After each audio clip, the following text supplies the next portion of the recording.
What if I told you that America in 2025 feels like a ticking time bomb? Airports flooded with chaos as travelers are turned away, grocery prices spiking overnight, and behind it all, one man pulling the strings. Donald Trump is back, and so are his most controversial policies. The travel bans, the tariffs, the division. But this time, the stakes are even higher.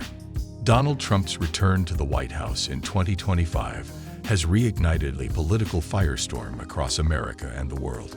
Within weeks of taking office, he's unleashed a series of sweeping executive orders, reviving the infamous travel bans, slapping tariffs on major trade partners, and reigniting the very culture wars that defined his first term. Supporters hail it as a bold reclaiming of national strength. Critics warn it's a descent into chaos. But beyond the headlines and political noise lies a far more unsettling reality, one that affects everyday people in deeply personal ways. Immigrant families torn apart, small businesses crumbling under import costs, international alliances fracturing. This isn't just about politics, it's about lives being upended. And if you think the chaos of his first term was shocking, what's happening now might just be the breaking point. To understand the storm brewing in 2025, we have to rewind to 2017, Donald Trump's first year in office. That was the year the U.S. changed overnight.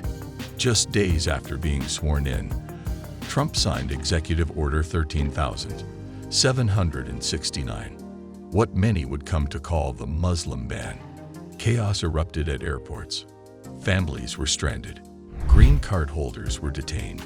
Lawsuits flooded the courts. The order targeted 7 predominantly Muslim countries, sparking global outrage and triggering one of the largest airport protests in modern American history. Then came the trade wars. Trump launched tariffs on billions of dollars worth of Chinese goods, setting off a global economic chain reaction. China retaliated. American farmers, especially in the Midwest, suffered huge losses. The price of steel and aluminum spiked, affecting industries from construction to automotive manufacturing. Thousands of small businesses either adapted or disappeared.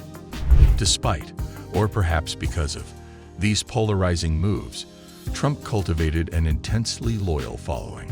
Many Americans felt left behind by globalization and immigration. They saw Trump as a wrecking ball aimed at a corrupt system. But for others, he was a danger, an unpredictable force willing to burn bridges at home and abroad. Fast forward to 2020, Trump lost his re-election bid to Joe Biden. The nation breathed a sigh of relief, or so it thought, because behind the scenes, the anger never went away. Political polarization deepened, trust in media, institutions, and even elections fractured. By 2024, Trump stormed back into the spotlight, capitalizing on inflation fears, border security concerns, and culture war rhetoric. His campaign promised to restore law and order, put America first, again, and crush the deep state. And it worked. He won. Now, in 2025, Trump isn't wasting time easing back into office. He's acting fast, issuing executive orders with surgical precision. The travel ban is back, broader and more aggressive. Tariffs are rising on not just China, but Canada, Mexico, and even European allies. Allies are becoming distant. Enemies are emboldened. And across America, regular citizens, immigrants, workers, and business owners are bracing for another round of disruption. But this time, the backlash, maybe even bigger than before. The second Trump presidency isn't just a repeat of 2017, it's an escalation, and the consequences are already hitting hard. In early 2025, Trump's renewed travel ban expanded to include not just Muslim-majority nations, but also several African and Southeast Asian countries. Officially, the move was labeled a national security measure. But behind that label were heartbreaking stories. Students denied visas just days before departure, refugees stranded in war zones, and American citizens separated from their spouses and children. In one case, a 9-year-old girl from Sudan was barred from joining her mother in Texas, despite having an approved visa. She cried every night, her mother told a local paper. They say we're a threat, but we just wanted to be a family again. At the same time, Trump's aggressive tariffs are slamming the economy. A 20% tariff on Chinese electronics has caused prices of everyday items, phones, TVs, laptops, to soar. The National Retail Federation reported a 13% drop in electronic sales within the first quarter of 2025. Small tech retailers across the U.S. are closing their doors. We just can't keep up, said Luis Ortega, a business owner in El Paso. Customers are angry. We're angrier. And Washington doesn't care. But perhaps the most disturbing shift is political. Trump's administration has launched investigations into journalists and media outlets accused of spreading false narratives. While framed as anti-misinformation efforts, watchdog groups call it censorship. Several public radio stations have already lost federal funding. Protesters are taking to the streets again, this time not just in liberal cities, but in small conservative towns where the cost of living has spiked due to tariffs. Supporters argue that Trump is finally taking action others were too afraid to. He's protecting us, says one supporter at a rally in Michigan. The media lies. Foreign countries rip us off. Trump's putting us first, but the cracks are showing. International students are fleeing to Canada. American companies are offshoring again to avoid tariffs.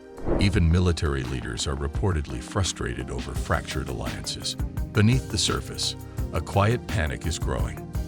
The institutions holding America together, its economy, its democracy, its image are being tested. And the question many are now whispering: what happens if they break? By mid-2025, the cracks in the system start splitting wide open. At John F. Kennedy International Airport in New York, hundreds of travelers are detained. Among them is Dr. Hedaya Rahman, a U.S. green card holder returning from a medical conference in Morocco.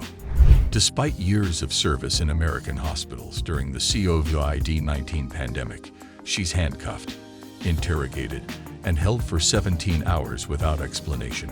Her crime: a passport from a newly banned country.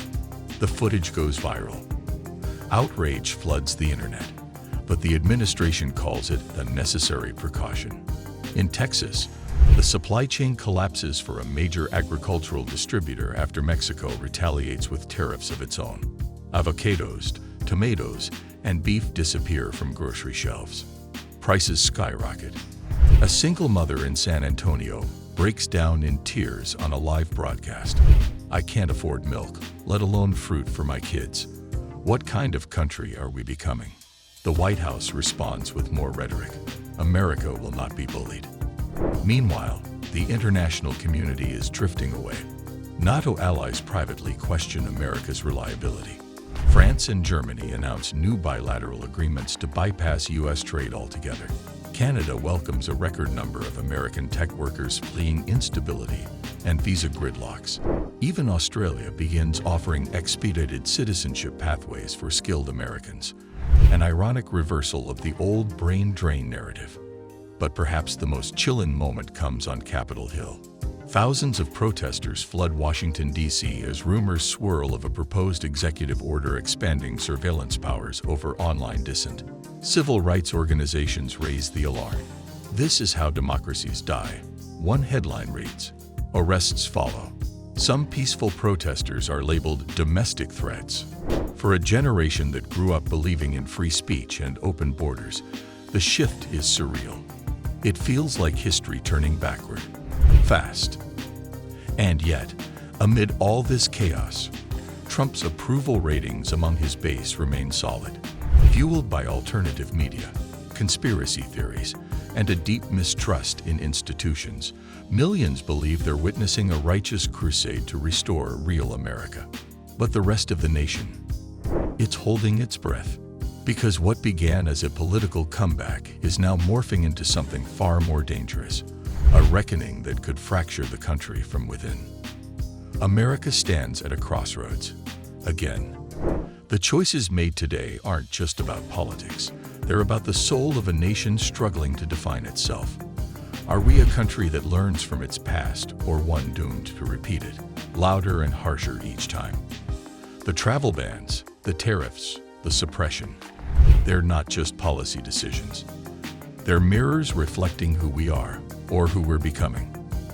In a time when fear often shouts louder than reason, the question we must all ask is simple, but haunting. What kind of country do we want to wake up in tomorrow? If this story moved you, don't let it end here. Like this video, subscribe for more deep dives, and share your thoughts in the comments. Do you believe Trump's return is restoring America or unraveling it? We want to hear your voice. This conversation matters now more than ever.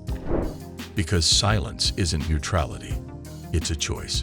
Join the dialogue, stay informed, and help us shed light on the stories that shape our future.